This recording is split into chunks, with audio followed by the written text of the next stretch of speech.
Hechos, capítulo 12, versículo 1, con la bendición del Padre, del Hijo y del Espíritu Santo. Amén. En aquel mismo tiempo, el rey Herodes echó mano de algunos de la iglesia para matarles, y mató a espada a Jacobo, hermano de Juan. Y viendo que esto había agradado a los judíos, procedió a prender también a Pedro. Era entonces los días de los panes sin levadura, y habiéndole tomado preso, le puso en la cárcel, entregándole a 4 grupos de 4 soldados cada uno, que si la matemática no me miente, son 16 soldados, para que le custodiasen, y se proponía sacarle al pueblo después de la Pascua. Así que Pedro estaba custodiado en la cárcel, ¿qué dice ahí? Pero la iglesia hacía sin cesar oración a Dios por él. Sigamos. Y cuando Herodes le iba a sacar, aquella misma noche estaba Pedro durmiendo entre 2 soldados, sujeto con 2 cadenas, y los guardias delante de la puerta custodiaban la cárcel. Y aquí que se presentó un ángel del Señor, y una luz resplandeció en la cárcel, y tocando a Pedro en el costado le despertó diciendo: levántate pronto. Y las cadenas se le cayeron de las manos. Le dijo el ángel: cíñete y átate las sandalias. Y lo hizo así. Y le dijo: envuélvete en tu manto y sígueme. Y saliendo le seguía, pero no sabía que era verdad lo que hacía el ángel, sino que pensaba que veía una visión. Habiendo pasado la primera y la segunda guardia, llegaron a la puerta de hierro que daba a la ciudad, la cual se les abrió por sí misma, y salidos pasaron una calle. Y luego el ángel se apartó de él. Y hasta entonces, dice Pedro, volviendo en sí, dijo: ahora entiendo verdaderamente que el Señor ha enviado su ángel y me ha librado de la mano de Herodes y de todo lo que el pueblo de los judíos esperaba. Ya estaba en la calle Pedro. Y habiendo considerado esto, llegó a la casa de María, la madre de Juan, el que tenía por sobrenombre Marcos. Juan Marcos, mis hermanos, es el que escribió el Evangelio, ¿verdad? Donde muchos estaban reunidos. ¿Qué estaban haciendo? Orando. Cuando Pedro llamó a la puerta del patio, salió a escuchar una muchacha llamada Rode, la cual reconoció la voz de Pedro. De gozo no abrió la puerta, sino que corriendo adentro dio la nueva de que Pedro estaba a la puerta. Y ellos le dijeron: estás loca. Pero ella aseguraba que así era. Entonces ellos decían: es su ángel. Mas Pedro persistía en llamar, y cuando abrieron y le vieron, se quedaron atónitos. Pero él, haciéndoles con la mano la señal de callarse, les contó cómo el Señor le había sacado de la cárcel, y le dijo: haced saber esto a Jacobo y a los hermanos. Y salió y se fue a otro lugar. Puede tomar su asiento, mi hermano. Leímos un poquito extenso, ¿verdad?, el capítulo, pero a mí se me hace muy interesante todo lo que sucede, ¿verdad? Y vemos, mi hermano, cómo muchos cristianos podemos identificarnos con el apóstol Pedro. Y entre paréntesis, a mí se me figura que Rode era un poquito distraída como Maggie. Cuando estaba leyendo decía: esta Rode, ya sé a quién se parece, ¿verdad? Porque dice que Rode se emocionó, y en vez de abrir la puerta se metió. Pero bueno, eso vamos a comentarlo más adelante. Pero hablamos del apóstol Pedro, que era uno de las columnas de la iglesia, ¿verdad? Pedro, mi hermano, acababa de ver cómo el rey de Jerusalén había matado a uno de sus hermanos en Cristo. Y el rey, al matarlo, dice que miró que a los judíos le agradaba esto, y dijo: bueno, pues hay que matar a otro. Dice que mandó a arrestar a Pedro, y estaba esperando que pasara esta fiesta, y al día siguiente lo iban a matar. Entonces, mi hermano, Pedro estaba rodeado de problemas. ¿Cuántos problemas tenía Pedro? 16 que lo estaban rodeando. 4 grupos de 4 soldados cada uno. Y eso no es todo. En lugar de mejorar las cosas se iban a poner peor para Pedro. Pedro estaba ahí esa noche esperando ser ejecutado a la mañana siguiente. Ahí estaba Pedro. Y mucha gente, mi hermano, el día de hoy, quizás nosotros mismos, en estos tiempos, que son unos tiempos muy extraños, podemos estar también encarcelados. Podemos estar encarcelados en deudas, podemos tener una prisión de vicios, podemos, mi hermano, tener una vida, un estilo de vida pecaminoso de alguna manera. Podemos, algunos, ¿verdad?, que nos escuchen hoy o en algún momento que vean esta transmisión, puedan estar teniendo una relación de adulterio con una mujer, con un hombre que no son su esposo o que no están casados. Pueden tener un matrimonio lleno de violencia. Quizá están temerosos de que se vayan a enfermar de COVID o de alguna otra cosa. Y mi hermano, todas estas cárceles nos aprisionan y nos llenan de desesperanza. Posiblemente hay personas que tengan a familiares en la cárcel, en las drogas. Quizá hay padres de familia que nos ven o que nos escuchan y que dicen: es que mis hijos están bien perdidos y pareciera que nunca, jamás van a volver a un buen camino. Pero esta mañana, mis hermanos, Dios nos habla a todos y Él quiere darnos seguridad y confianza y decirnos que no hay problema del cual Dios no nos pueda rescatar. No hay, mis hermanos, una situación tan difícil que Dios no pueda ayudarnos. Mi hermano, Dios, el mismo Dios que acabamos de leer, que libertó a Pedro de la cárcel y que libertó a otros de sus hijos, es el mismo Dios, mi hermano, que nos puede y nos quiere librar a nosotros. ¿Cuántos dicen amén? Amén. Tenemos que aprender, mi hermano, esta mañana cómo podemos tener seguridad de que a pesar de lo difícil que están las cosas, podemos salir adelante. Yo ayer leía un artículo de la Organización Mundial de la Salud y de una revista médica muy reconocida, supuestamente. Decía que las cosas, en lugar de mejorar, se van a poner peor, porque el virus es muy contagioso. Y leía un artículo de un doctor en Italia que decía que están encontrando una cepa del virus que es 16 veces más contagioso. Entonces, mis hermanos, pareciera que todo se ve oscuro, que todo se ve negro, ¿verdad? Pero en medio de esta oscuridad, mi hermano, Dios está allí. Y Dios, mi hermano, dice su palabra que Él es el Padre de las luces y que nos ha llamado de las tinieblas a su luz, y nosotros somos hijos de luz. Nosotros tenemos, mi hermano, esta esperanza que podemos confiar y apoyarnos en Dios. Pedro, mi hermano, estaba en la cárcel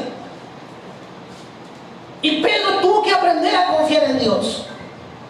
Este Pedro es un hombre que había pasado años con Jesucristo aprendiendo, que había tenido quebrantamientos, que había tenido enfrentamientos, pero cuando Cristo ascendió, él tomó la batuta y él empezó a predicar la palabra.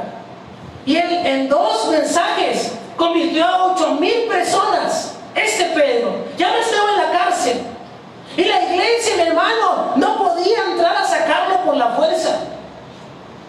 ¿Verdad? Que hubieran dicho: somos 8,000, vamos a hacer bola y los 8,000 nos metemos a sacarlo. Ni modo que no podamos. No hicieron así, pero podían usar y hacer algo más poderoso que usar la fuerza, mi hermano, y es la oración. Amén. La iglesia, mi hermano, oraba sin cesar. Dice la Biblia que la iglesia estaba intercediendo delante de Dios a favor de Pedro, clamando por su liberación, aunque pareciera imposible. Sabían que al día siguiente Herodes lo iba a matar a Pedro, y ellos seguían esa noche clamándole a Dios: Señor, liberta a Pedro, Señor, haz algo con Pedro. A lo mejor, mi hermano, usted está pasando una prueba económica, quizá una prueba familiar. Yo creo que todos conocemos a alguien que está enfermo de este virus, o que ha fallecido, ¿verdad? Y conocemos a su familia. Y están pasando, nosotros mismos nos sentimos acongojados y no encontramos la salida. ¿Qué es lo que podemos hacer? Orar y pedir a nuestros hermanos en la congregación que nos ayuden a orar. Hable, mi hermano, con nosotros, mándenos un mensaje, pida los miércoles ahí que tenemos oración general, pida, porque el que pide recibe. ¿Cuántos dicen amén? Amén. Intercedamos, mi hermano, a través de la oración, clamemos a Dios por nuestro problema. Dígale: Señor, lo pongo en tus manos. Decía un pastor, no se vuelva llanero solitario en las pruebas, ¿verdad? Que yo lo puedo hacer, que yo lo puedo solucionar. Para eso, mi hermano, Dios nos ha dejado una familia espiritual.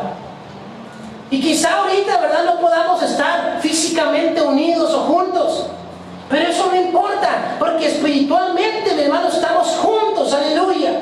Para eso Dios, mi hermano, lo ha traído a la casa del Señor, a una congregación. Este es el lugar en donde usted tiene que estar, ¿verdad? Y a lo mejor usted está en casa diciendo, bueno, en la iglesia no han abierto todavía. No importa, usted háblele a su pastor y dígale, pastor, siga orando por mí. Yo oro por usted y usted ore por mí. Y oremos, mi hermano, los unos por los otros. La iglesia tiene el mejor de los recursos para enfrentar el problema.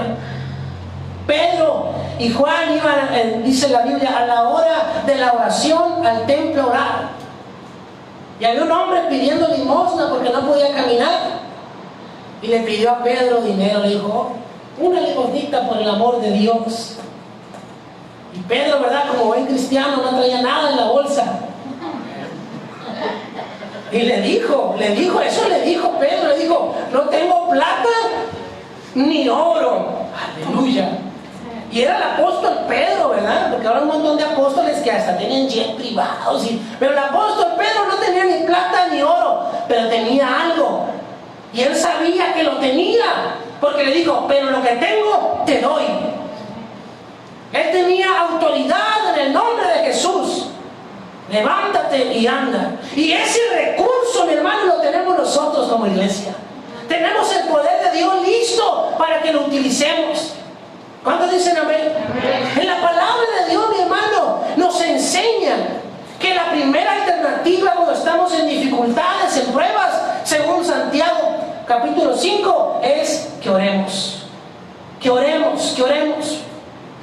¿Saben? Muchas veces en las iglesias queremos ayudar a un hermano o hermana en Cristo y pedimos una cooperación, ¿verdad? Juntamos una despensa, lo llevamos al doctor o le conseguimos las medicinas y todo eso está bien, qué bueno que lo podamos hacer.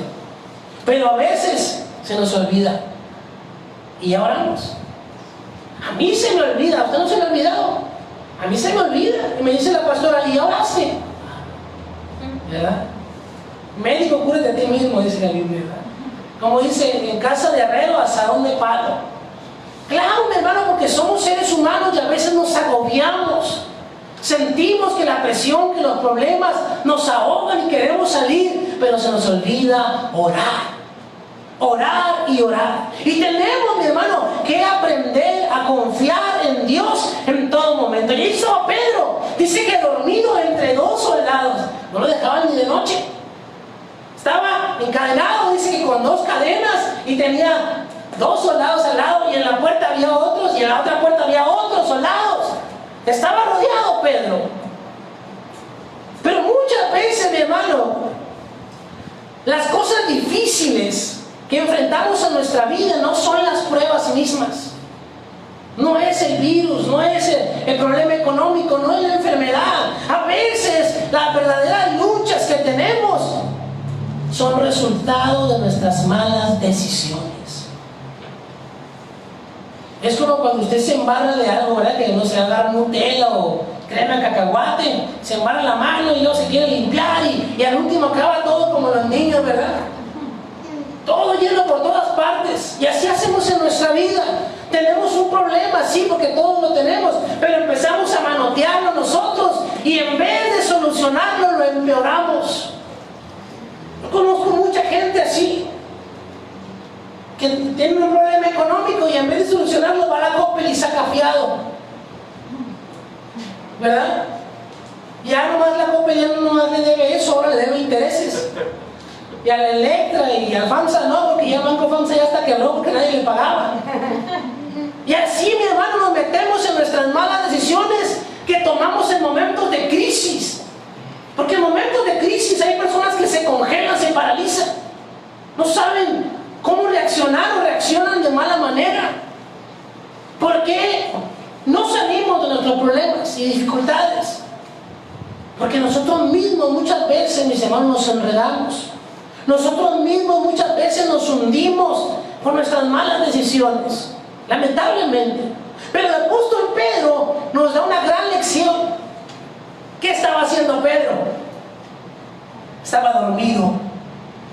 La iglesia estaba orando por Pedro, pero Pedro, él estaba dormido. Yo no sé si a usted se le espanta el sueño cuando tiene un problema muy serio, una enfermedad o un familiar muy grave. Se nos espanta el sueño, ¿verdad? El apóstol Pedro sabía que al día siguiente lo iban a ejecutar. ¿Usted cree que alguien que está en la silla eléctrica para el día siguiente duerme muy a gusto? El apóstol Pedro, mi hermano, estaba durmiendo encadenado en medio de los soldados. Pero ¿qué dice el Salmo 4:8? En paz me acostaré y así mismo dormiré, porque solo tú, Jehová, me haces vivir confiado. Pedro aprendió la lección. ¿De quién aprendió la lección Pedro? ¿Con quién se juntaba Pedro para aprender esta lección? Con Jesús.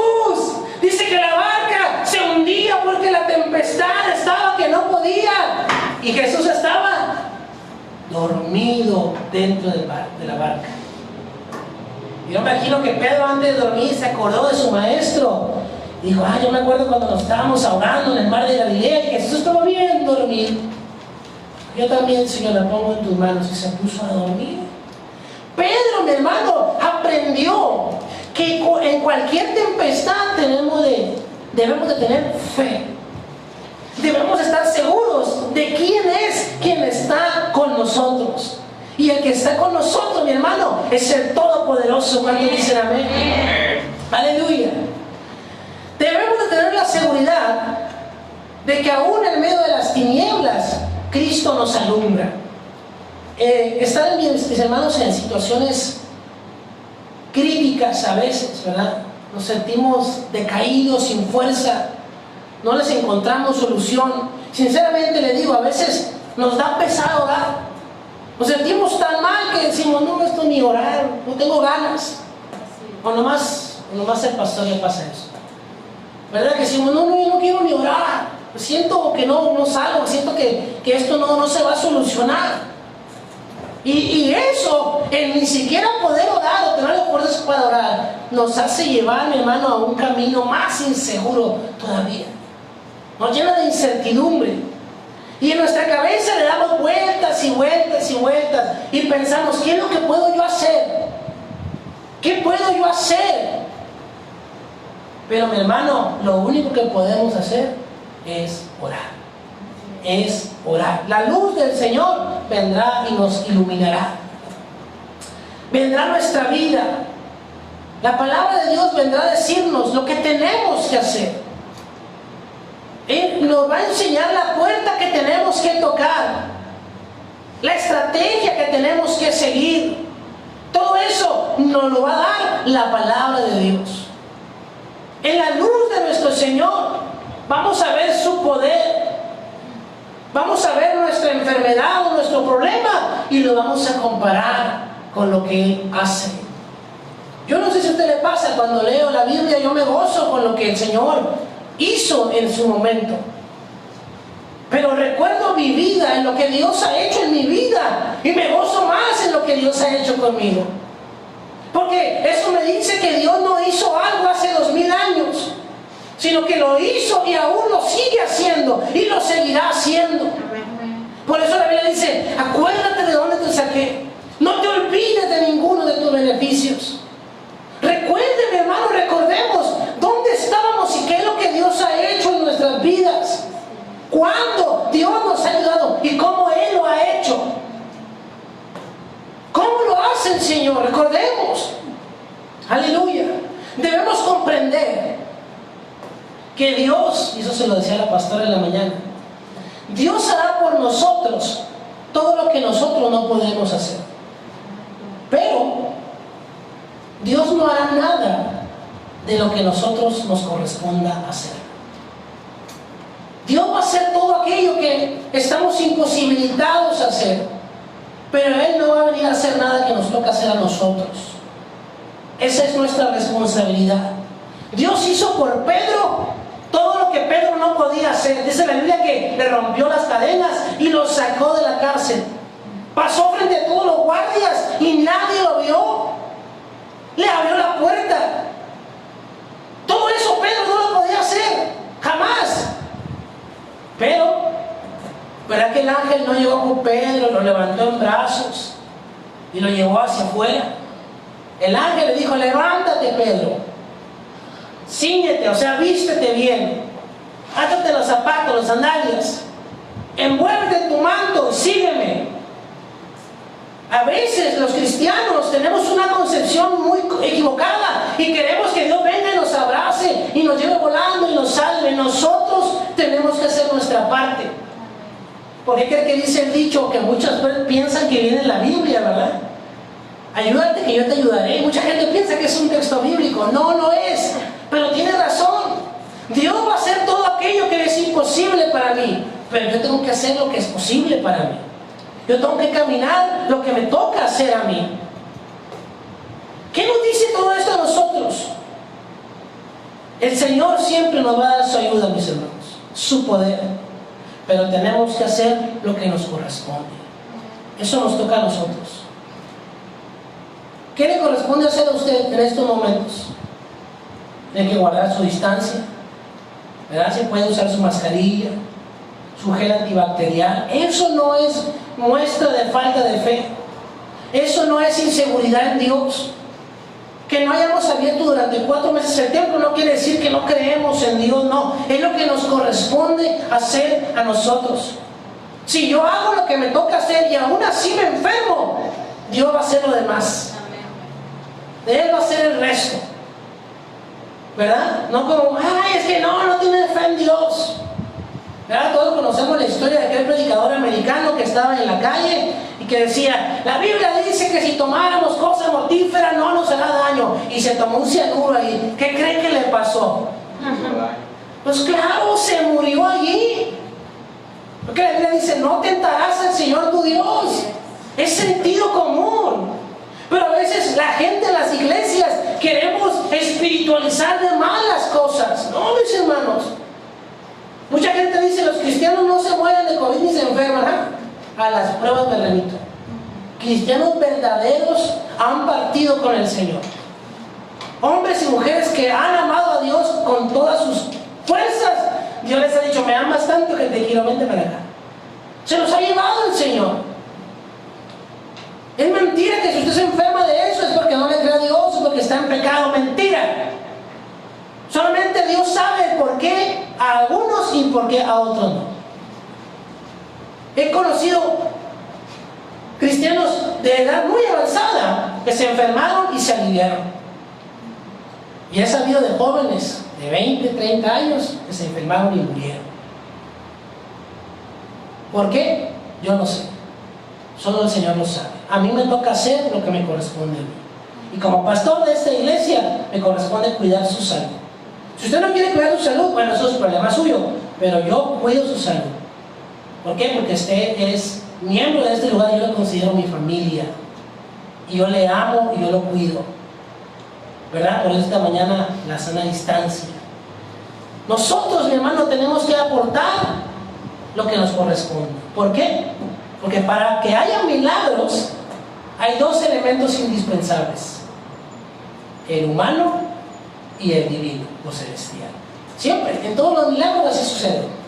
Iban con Jesús a que los sanara y Jesús hacía algo, ellos hacían su parte, ¿verdad? Algunos los mandaban a lavar, vete a lavar allá al estanque, y al ir ellos se sanaban. Y así, siempre hay algo que tenemos que hacer. Algunos, lo único que tuvieron que hacer es ir a buscar a Jesús. Y algunos Jesús todavía fue y se encontró con ellos. Pero siempre es una corresponsabilidad, mi hermano. Para que los milagros sucedan, tenemos que hacer algo. ¿Recuerda cuando aquella viuda no tenía más que una vasija de aceite? El profeta le dijo: ve y consigue más. Y ella tenía que hacer un trabajo de ir a pedir las vasijas para que el aceite no se acabara. Cuando las vasijas se acabaron, el aceite se acabó. Dios hizo hasta donde ella hizo también. Y en nuestra vida cotidiana tenemos que aprender a hacer eso. Cuando Jesús alimentó a los 5,000, no generó de manera espontánea la comida, ¿verdad que no? No le dijo a las piedras que se convirtieran en pan. ¿No? Agarró 5 panes de un niño que andaba ahí despistado, ¿verdad? Dame esos panes para acá. No, al niño se los dio. Y el Señor multiplicó la comida. Siempre hay una corresponsabilidad entre lo que yo hago y lo que el Señor hace. Siempre. ¿Cómo pues invocarán, dice la Biblia, aquel del cual no han oído? ¿Y cómo oirán si nadie les predica? Yo le decía a mi esposa, ¿podemos nosotros tener el servicio dentro del templo así como estamos hoy? 20, 25 personas separados. ¿Y eso cuál es el provecho? Nomás para nosotros, ensimismados dentro de la iglesia. Ahí sí nos veríamos asustados. Ahí sí. No, el propósito es que toda la gente escuche la palabra del Señor. Es el fin, hermano, de la iglesia. El fin de la iglesia siempre es ir hacia afuera. Siempre es ir hacia afuera. Yo creo que a las autoridades ya le dimos 4 meses bastante buenos. Pero si ellos no piensan en nosotros, nosotros sí tenemos que pensar en los demás. ¿Verdad? Sí tenemos que hacerlo. No seamos incrédulos, mi hermano. No hay puerta que Dios no pueda abrir. No hay puerta, mi hermano. No cerremos la puerta de nuestro corazón al poder de Dios. Todas las puertas se abrieron, dice la Biblia, para que Pedro saliera, menos una. El pasaje que leímos hace rato, vimos que todas las puertas se abrieron, menos una. ¿Se acuerdan cuál? ¿Dónde estaban orando? La iglesia estaba orando en la casa de mamá de Juan Marcos. Y esa puerta no se abrió para Pedro. Él tuvo que tocar. A veces nosotros como iglesia somos los que cerramos las puertas. Y Rode, un poquito despistada, en vez de abrir la puerta fue a avisar. ¿Hasta Pedro afuera? ¿Dónde? Pues afuera, que no le abrí la puerta. ¿Y qué le dijeron? ¡Gloria a Dios! ¡Dios hizo el milagro! ¡Aleluya, candela! ¿No? Estás loca. Estaban orando por algo y no lo creía. No lo creía. Y está en la Biblia esto, Y yo no lo estoy tachando de incrédulos, pero somos seres humanos, mi hermano. Somos seres humanos. Si nos falta a veces un 20 para el peso, como dice. A veces nos falta un poquito más. Estaban orando unánimas para que Dios nos libertara. Y cuando le dicen que está afuera, no lo creen. Todas las puertas se abrieron, menos donde estaba orando por la liberación de Pedro. Quizás usted esta mañana está escuchando esta predicación y tiene un gran problema en su vida. Quizá usted que está en casa, quizá mis hermanos que me acompañan, posiblemente está pensando que es un cuento lo que acabo de decir, pero no es así. Usted y yo conocemos a ese Dios que acabamos de leer, ese Dios que sigue activo, que nos puede dar la libertad, y lo único que tenemos es orar y creer. Vamos a orar. Póngase de pie, mis hermanos. Dios le bendiga, mis hermanos.